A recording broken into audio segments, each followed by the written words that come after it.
Көптү көрдüm, сендей жерди көрбөдүм. Көпкө көндүм, бөтөн элге көнбөдүм.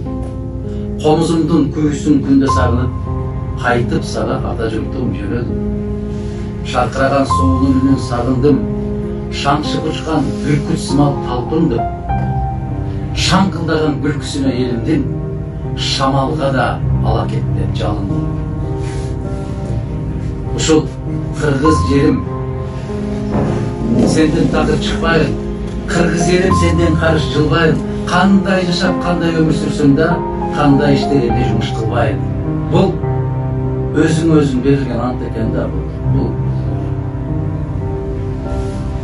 Азыр ушуну окуп атып эле, как говорится, кому кровь слезы наворачиваются.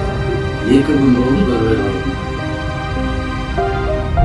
Бул сезимдер, билбейм, бул жүрөктү жарып чыккан сезимдер. Мен ошон үчүн сиздерден сурап атканым, кантип чыдап жүрөсүз дөр садакаларым деген ошондой. Кантип силерди эмне байлап турат да, кайсы чынжыр кармап турат.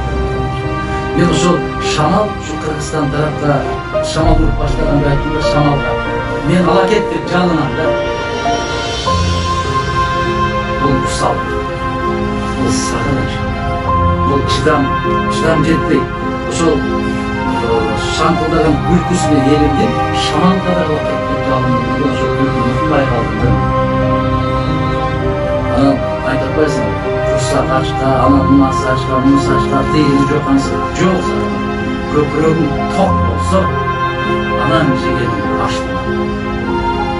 Көкүрөгүң ачка болуп турган болсо, көбөдөң сыздап турган болсо, сага могул жерде бүтүн козун бышырып койсо дагы ал аш болбойт.